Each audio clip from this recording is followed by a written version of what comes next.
Amalan haji dan umrah, muka surat 165. Setelah mengetahui, sudah dah, rukun haji, muka surat apa?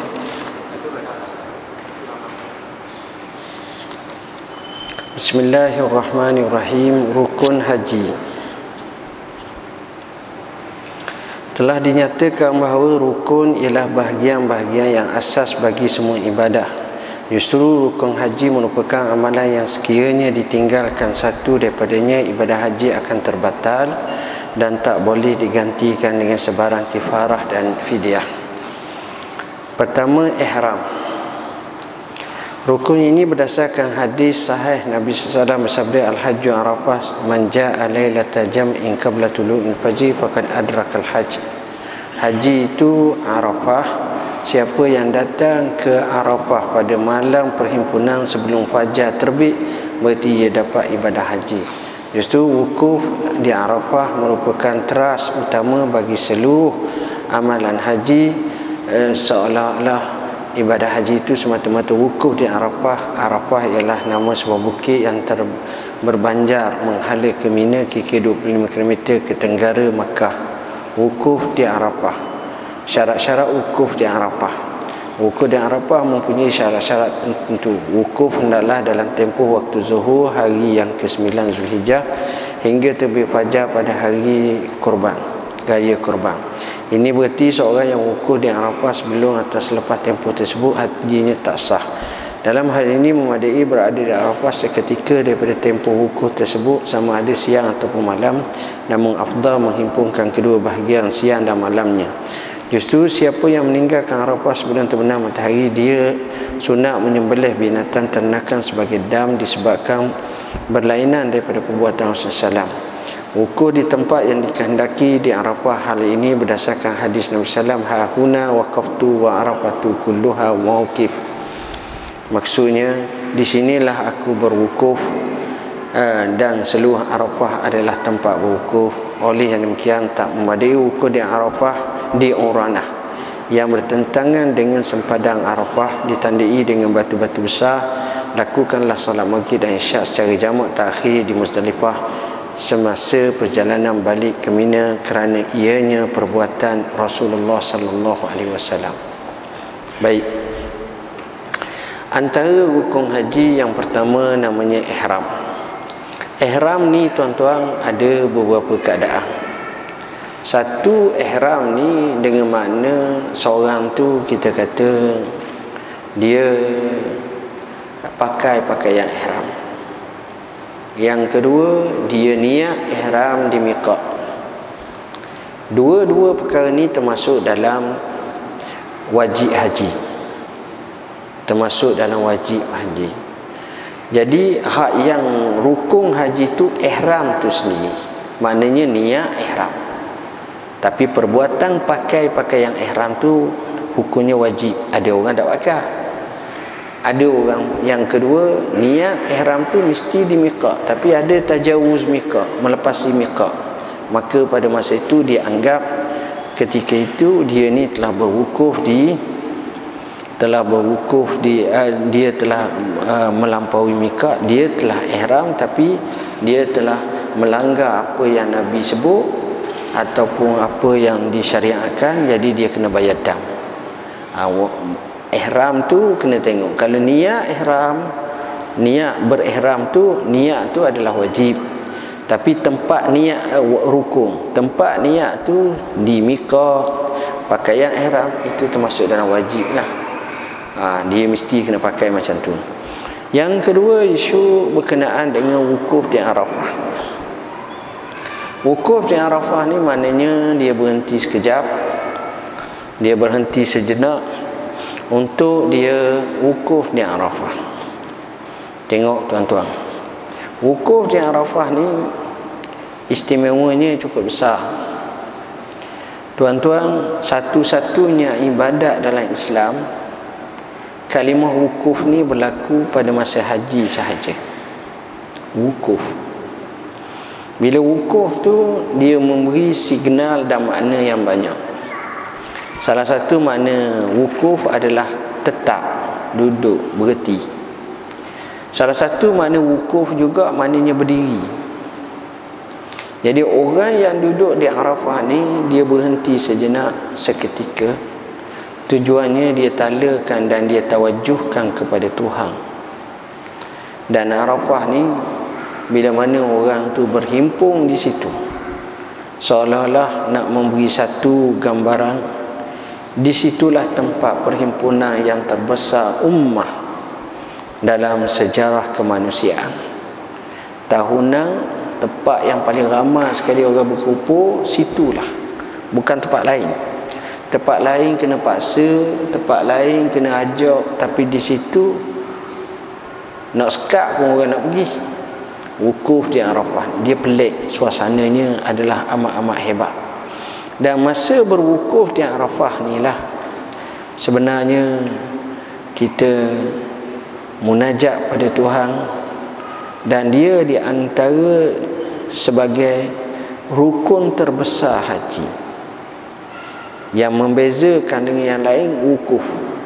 Sebab itu siapa yang dapat wukuf, maka haji dia hak lain dia boleh buat lah, boleh sambung dan boleh selesaikan.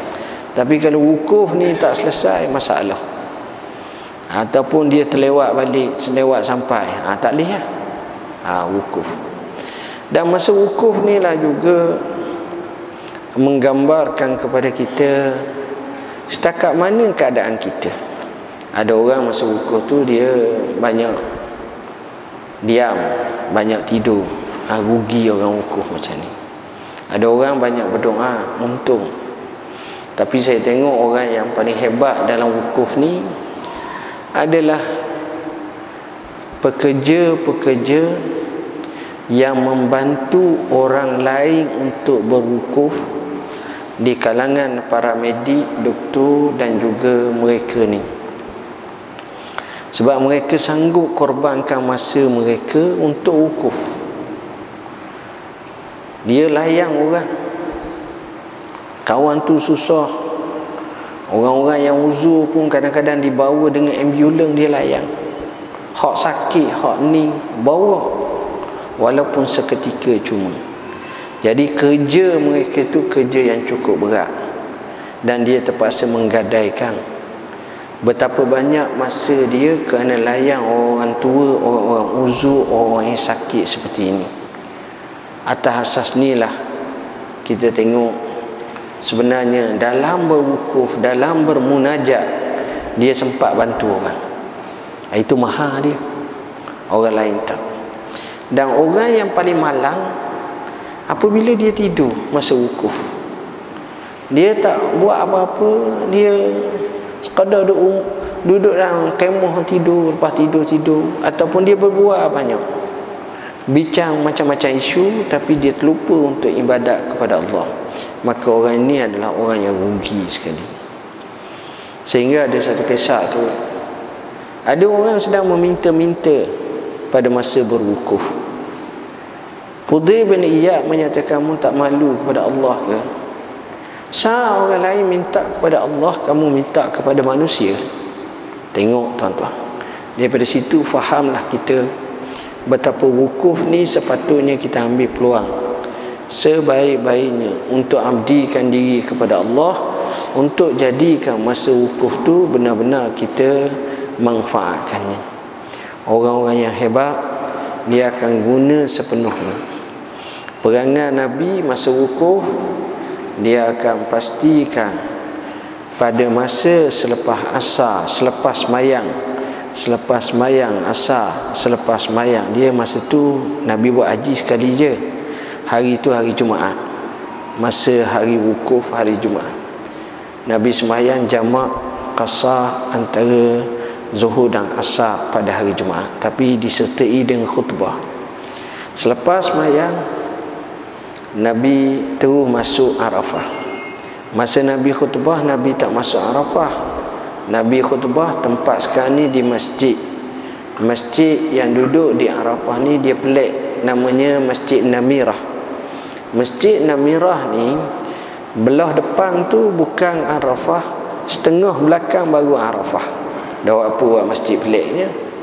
Kerana Nabi khutbah sebelum masa Arafah. Jadi masjid sengaja dia buat macam tu. Jadi bila Nabi khutbah, Nabi semayang, lepas semayang Nabi tu masuk apa nama ni, Arafah. Dekat je lah, ibarat kalau masjid ni, tapi masjid Arafah tu panjang mungkin 8 kali ganda ni, ataupun 5 kali ganda panjang belakang. Jadi separuh tu tak masuk dalam Arafah, separuh hak belakang tu masuk dalam Arafah. Jadi Nabi SAW dia khutbah, kemudian sudah dia khutbah barulah dia masuk. Selepas dia masuk, kerja Nabi hanyalah berdoa, zikir dan berdoa. Sehingga sahabat melihat terutamanya selepas waktu asar, sebelum sampai maghrib dan maghrib, Nabi banyak berdoa pada Tuhan. Maka disitulah sunnah kita untuk ikut Nabi SAW, banyak berdoa ketika mana kita berada di Arafah. Dan doa ketika itu adalah mustajab.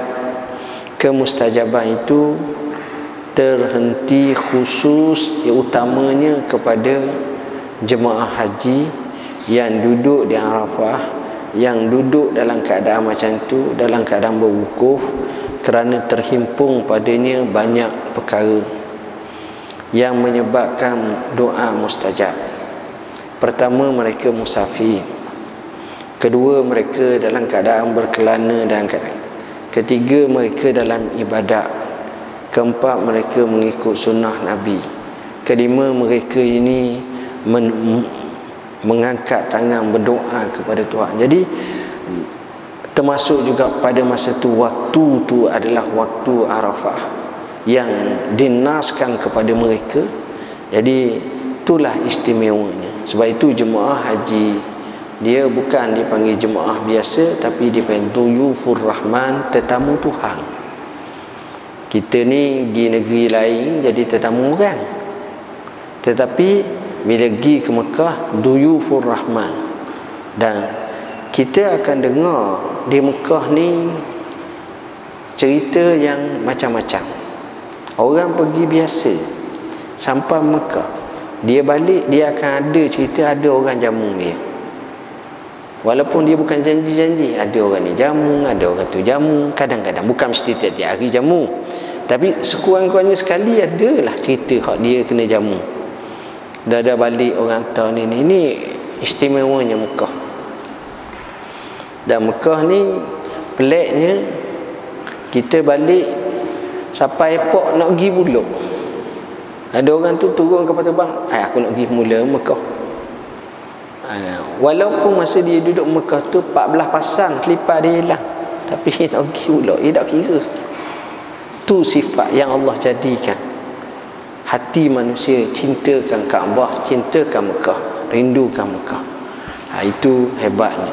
Jadi untunglah orang yang masa duduk di Arafah, dia guna masa dia sebaik-baik mungkin untuk abdikan diri kepada Allah. Wallahu a'lam. Bismillahirrahmanirrahim. Hikmah yang ke-141, sejahir-jahir manusia. Muka surat 377. Qala al-musannifu rahimahullahu ta'ala wa nafa'ana wa bikum amin. Ajhalun nasi man taraka yaqina ma indahu li zanni ma indan nas. Manusia yang paling jahil ialah siapa yang meninggalkan, mengabaikan keyakinan apa yang ada pada dirinya kerana menurut sangkaan apa yang ada pada orang lain. Kita selalu suka dengar macam tu. Orang kata kita baik, kita suka. Alhamdulillah. Berapa orang kata kita baik? 5 orang. Oh, alhamdulillah. Lepas tu tambah 6, 7. Alhamdulillah. Tapi realiti, hakikat kita tahu kita sebenarnya tak baik. Jadi kita duk berpandukan keyakinan orang-orang kata kita baik, tapi sebenarnya kita tahu kita tak baik, tapi kita suka untuk dipuji-dipuja, tapi realitinya tidak. Sebenarnya kita telah terkeliru. Dan sebenarnya dalam bahasa tasawuf, inilah sejahir manusia. Sebab dia ambil pandangan orang yang tak tahu tentang kita hakikat sebenar, lalu kita boleh kata macam tu. Jadi apa yang berlaku dibimbang takut-takut apabila perkara ini berterusan akan membawa kepada dirinya tersilap langkah, dan akhirnya bila sampai hakikat kepada hari akhirat kelak, maka terdedahlah kelemahan dia satu demi satu. La yughadiru saghiratan wala kabiratan illa ahsaha wa wajadu ma amilu hadira wa la yazlimu rabbuka ahada. Tidaklah perkara kecil besar apa yang dia buat tu, melainkan akan terdedah semua sekali, dia audit di hadapan Tuhan. Dan Allah Tuhan kamu tidak zalimkan kepada seorang pun walaupun sikit. Justru daripada kenyataan ini, fahamlah kita, jangan kita duk sangka dengan orang yang puji-puja kita, sedangkan yakin kita sebenarnya sebaliknya. Hikmah yang ke-142.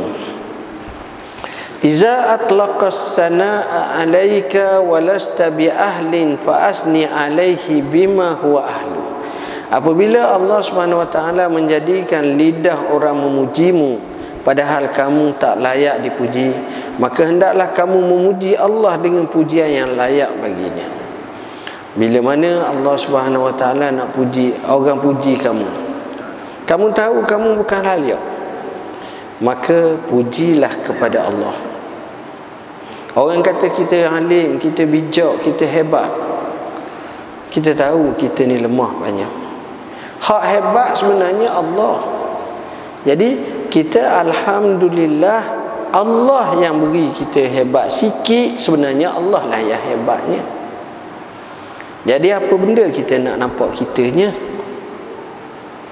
Kita derma kat orang RM10. Orang puji kita, bagus Syekh entah ni baik, pemugah yang amat sangat, penderma, RM10 kat orang. Baguslah. Tapi sebenarnya yang kita derma tu hak Allah. Allah bagi kat kita. Jadi bila Allah bagi, kita tak perasan ni daripada kita, tapi kita nampak ni daripada Allah. Jadi hilanglah riak kita, hilanglah ujub, takabur dan rasa kita hebat sangat. Wallahu a'lam. Bismillahirrahmanirrahim. Kita baca hadis yang berapa dah? 2 sudah dah.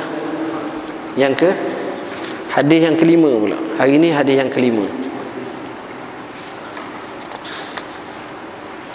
Bismillahirrahmanirrahim. Perkara yang baru dalam agama. Daripada Ummul Mukminin Ummu Abdillah Aisyah radhiyallahu anha, dia berkata Rasulullah SAW bersabda, man ahdasa fi amrina haza ma laysa minhu fahuwa raddun. Wa fi riwayatin li Muslim, man amila amilan laysa alaihi amruna fahuwa raddun. Siapa yang mengadakan pembaharuan dalam urusan kami ini, agama yang bukan berasal darinya, maka ianya tertolak. Manakala dalam riwayat Muslim, barang siapa yang beramal dengan amalan yang bukan berasal daripada agama kami, maka amalan itu tertolak. Ringkasan biografi Aisyah. Ummul Mukminin Aisyah binti Abi Bakar As-Siddiq radhiyallahu anha, beliau ialah puteri kepada khalifah pertama umat Islam. Kunyah atau gelarannya beliau ialah Ummu Abdillah, iaitu dengan nama anak saudaranya, iaitu Abdullah bin Az-Zubair. Beliau dilahirkan di kota Mekah 4 tahun sebelum Nabi Muhammad SAW dilantik sebagai Rasul, dan beliau telah memeluk Islam ketika masih kecil. Beliau telah berkahwin dengan Rasulullah SAW di Mekah ketika berusia 6 tahun. Selepas 3 tahun kewafatan Khadijah, dan Rasulullah SAW bersama dengannya di kota Madinah ketika usianya 9 tahun, iaitu pada bulan Syawal selepas pulang daripada peperangan Badar pada tahun kedua Hijrah. Di samping itu, beliau antara isteri yang sangat disayangi oleh baginda sallallahu alaihi wasallam, sebagaimana diceritakan oleh Amr ibn al-As. Aku pernah bertanya kepada Rasulullah SAW, siapakah manusia yang paling engkau kasih? Rasulullah SAW menjawab, Aisyah. Aku bertanya lagi, kalau dalam kalangan lelaki, Rasulullah SAW menjawab, ayahnya Abu Bakar.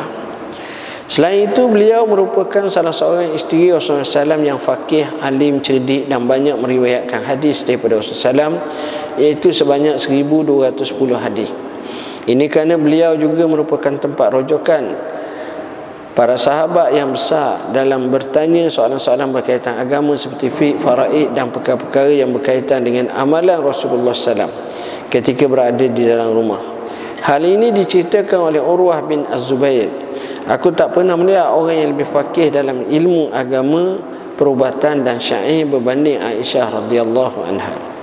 Walaupun Sayyidatina Aisyah radhiyallahu anha memiliki ketinggian ilmu pengetahuan, beliau turut bersama-sama para sahabat yang lain memainkan peranan penting dalam proses pendidikan dan pembentukan masyarakat ketika itu. Rasulullah sallallahu alaihi wasallam wafat ketika usianya 18 tahun dan beliau hidup selepas wafat Rasulullah selama 40 tahun.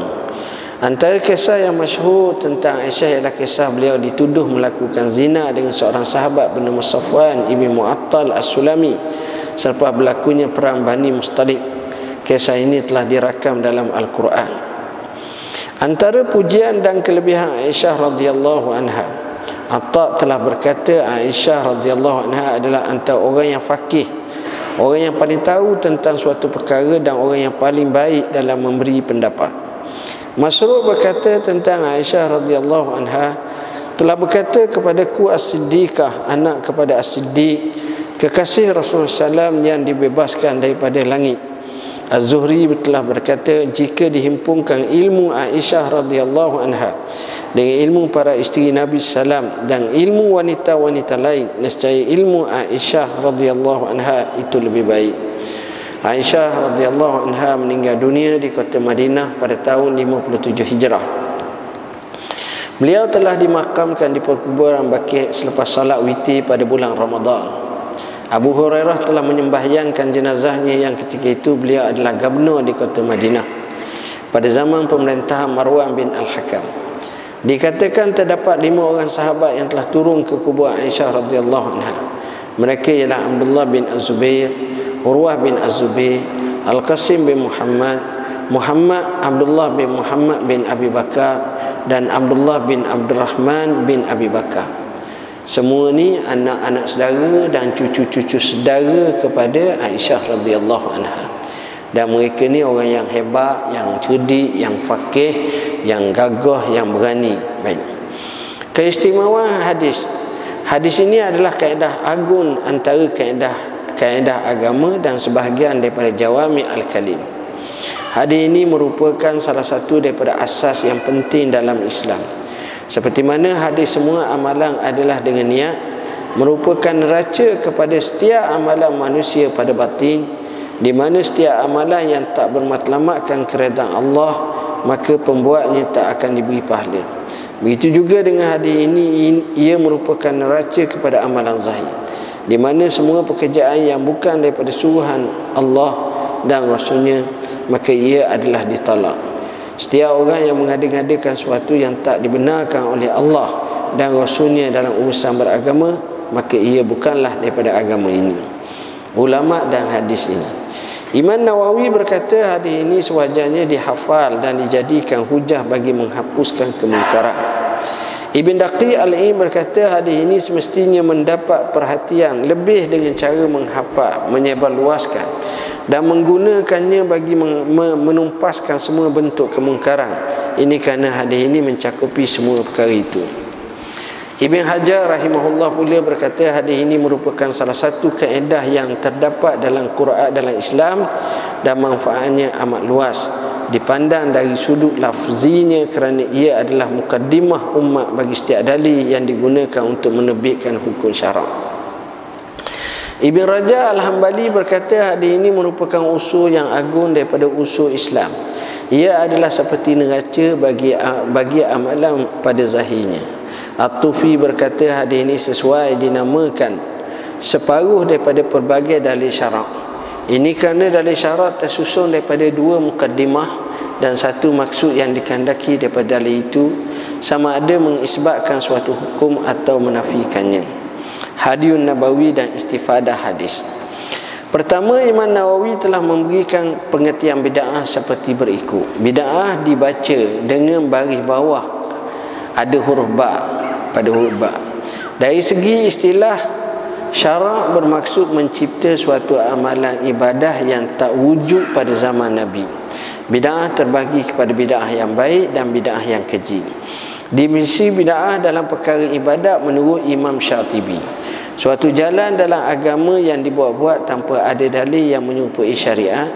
Yang dimaksudkan ketika menempuhnya adalah untuk berlebih-lebihan dalam beribadah kepada Allah.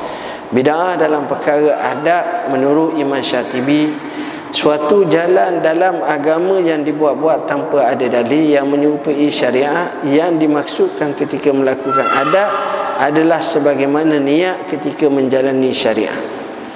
Ini ta'rif bid'ah. Jadi bid'ah ni ada dua jenis lah. Kedua, menurut Syekh Abdul Rahman As-Sa'di, hadis ini menunjukkan makna lafzi dan mafhum.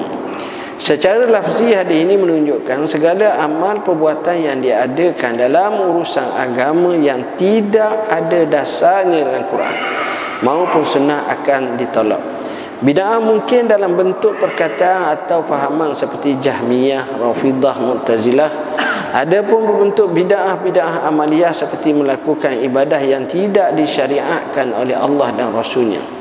Manakala makna mafhum hadis ini adalah siapa yang melakukan amalan berdasarkan ajaran Allah dan Rasulnya, sama ada yang wajib, sunat maupun mustahab, amalannya diterima Allah dan diberi balasannya.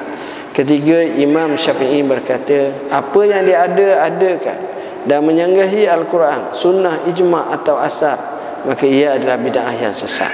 Manakala perkara baru yang baik yang diwujudkan dan tak menyanggahi semua itu, maka ia adalah bid'ah yang terpuji.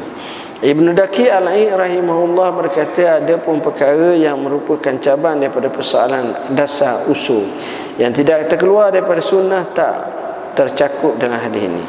Contohnya penulisan Al-Quran dalam bentuk mushaf dan adanya mazhab-mazhab yang berasal daripada pandangan baik para fuqaha mujtahidin yang mengembalikan perkara cabang kepada usul yang tak lain adalah kata-kata Rasulullah SAW dan perintah Nabi baginda.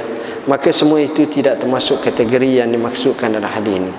Dalam Al-Wafi menyebut antara bid'ah buruk yang berlaku di kalangan manusia umum ialah mengagungkan benda-benda tertentu seperti mengambil berkat serta beriktikad bahawa dia boleh memberi manfaat, seperti mengagungkan perigi, pokok atau kubur. Keenam, satu riwayat yang sahih telah menceritakan bahawa para sahabat telah melintasi sebatang pohon bidara sebelum sampai ke Hunain, di mana orang musyrikin telah mengagungkan dan menyandarkan senjata mereka pada pokok tersebut. Maka berkatalah para sahabat, jadikanlah bagi kami tempat sandaran senjata sebagaimana yang mereka miliki. Lalu Rasulullah SAW bersabda, Allahu Akbar, dan kamu berkata, dan sesungguhnya jika jiwa aku di tangannya, ini adalah sebagaimana yang telah dikatakan oleh kaum Musa, jadikanlah bagi kami Tuhan sebagaimana mereka mempunyai Tuhan-Tuhan. Kemudian baginda bersabda, sesungguhnya kamu adalah kaum yang jahil, kamu akan mengikuti jalan kaum yang sebelum daripada kamu. Maknanya Nabi tak setujulah buat macam itu, tiru cara orang jahiliah. Ketujuh, kami nukilkan dari sebuah buku yang dikaryakan oleh Syekh Abdullah Siddiq Al-Ghumari, antara lain berkata, siapa yang mengadakan sesuatu yang baru dalam urusan kami yang ia bukannya dari urusan kami, maka ia tertolak. Maka ia membawa maksud perkara baru yang diadakan ada dua jenis, yang bukan daripada agama ini seperti perkara yang bercanggah dengan kaedah dan dalil agama, maka ianya adalah ditolak. Ini yang dimaksudkan dengan bid'ah yang sesat, yang termasuk dalam agama ini disokong oleh prinsip agama atau disokong dengan dalil, maka ia adalah betul dan diterima. Inilah yang dimaksudkan dengan sunnah yang baik. Syekh Tahtawi berkata, hadis ini menjadi dalil bahawa ibadat seperti mandi, wuduk, puasa dan juga salat, jika dilakukan bercanggah dengan syarak, maka ia ditolak. Aplikasi hadis dalam kehidupan. Perlu untuk kita ketahui bahawa amalan yang dinilai bukan kualiti ataupun kuantiti, tapi sejauh mana kesesuaiannya menurut ajaran Allah dan Rasulnya. Walaupun amalan baik hanya dilakukan, tetapi jika tidak berasaskan kepada peraturan syarak, amalan tersebut adalah sia-sia. Demikian